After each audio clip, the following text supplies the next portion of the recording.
All right, we are now going to take a look at the concept of half-life. As you see here, there is a possibility you will be given a half-life problem, or you will need to utilize some type of chart to assist you in organizing your information to solve your half-life problems. So here you see the number of half-lives that may have passed up to 8 in the beginning um, mass of a substance. So if we are beginning here at 1400, let's say grams, every time a half-life will pass, half of the previous sample will be remaining. So in this case, we're beginning with 1400. So after the first half-life has passed, 700, uh-oh, we are going to have 700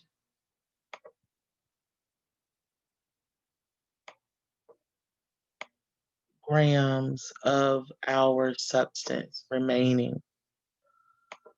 We would also then begin to continue to have that information, and that was left in the previous chart.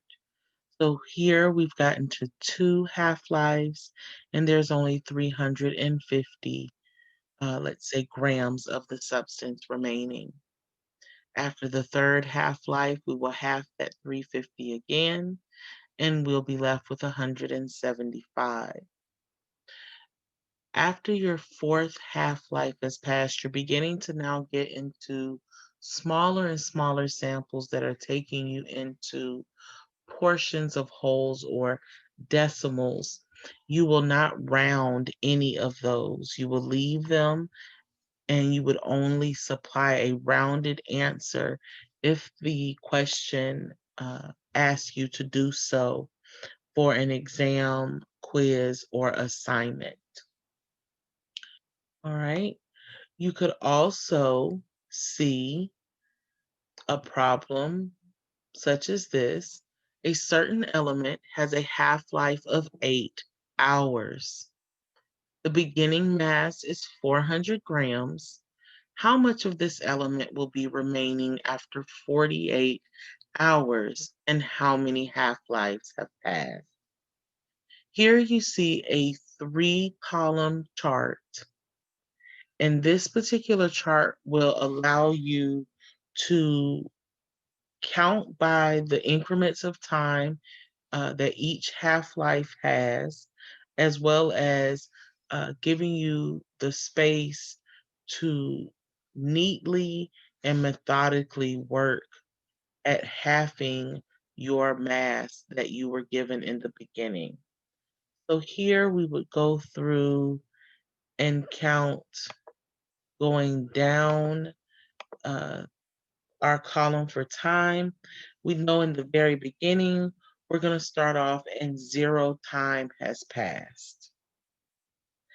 After 0 time has passed, we know that 1 half-life is 8 hours.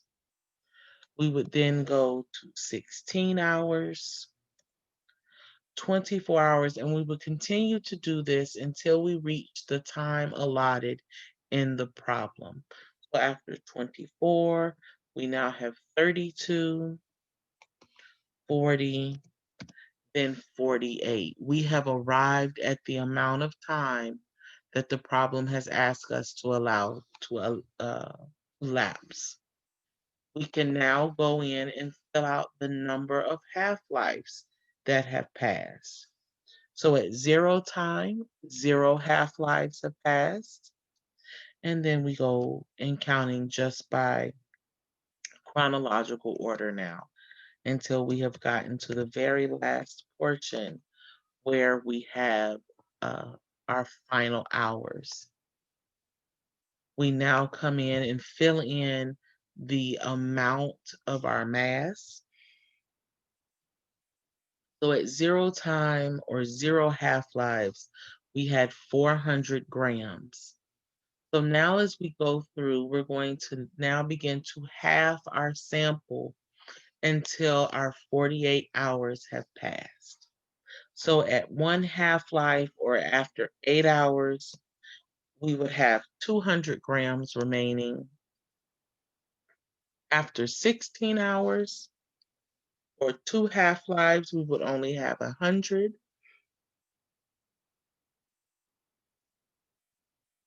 After our 24 hours, we would only have 50 grams remaining. So as you can see, in just 1 day's time, so in 24 hours, we have gone from 400 grams to 50 grams. So let's go ahead and complete our second day. So after 50, we would be down to 25.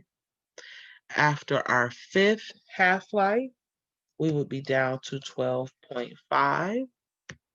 And then after 48 hours have passed, we would be down to 6.25 grams of our substance remaining.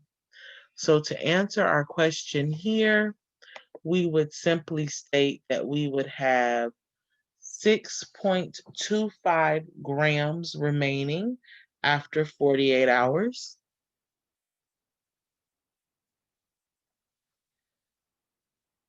And don't forget your unit.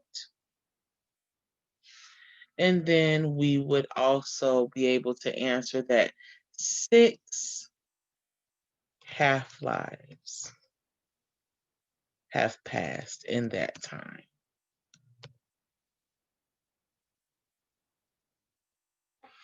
All right.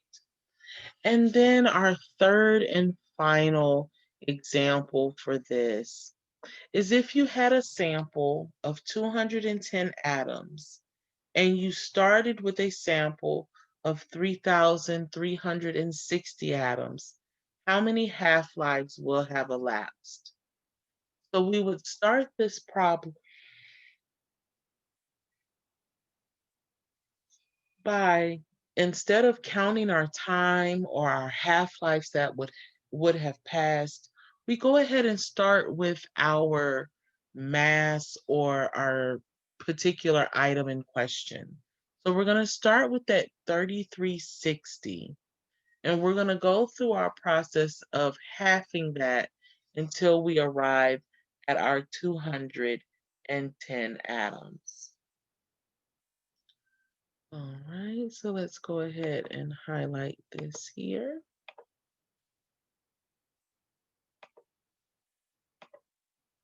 All right, so we're going to say atoms here, and we are going to be starting with 3360, okay?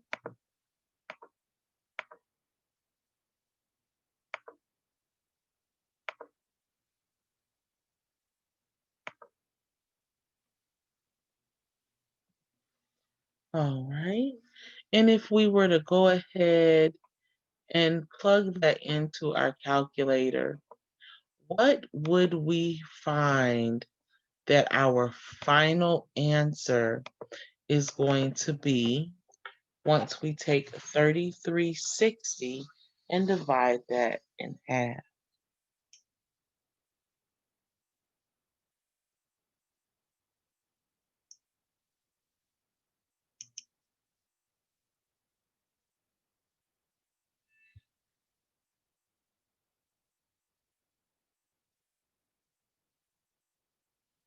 All right. We would have gotten to 1680.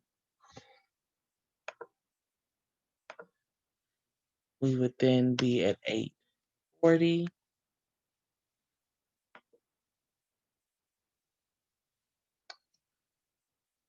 420.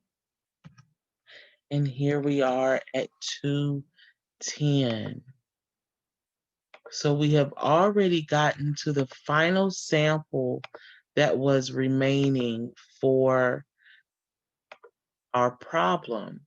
So now let's go in and fill in our half-lives here. All right, so we know at 3360 that was 0 half-lives. That was the beginning because it says you started with that sample.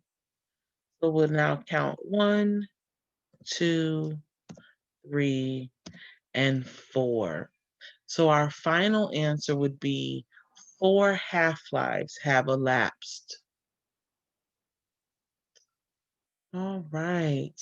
I hope that this was helpful, as well as making sure that anything that you're doing, try to make sure that your workspace uh, is very clean.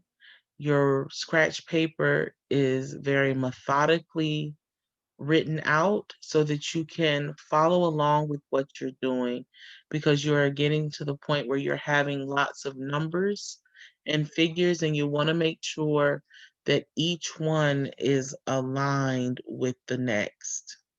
All right. And once again, as usual, I want to wish you happy studying, and I wish you all the best in your endeavors.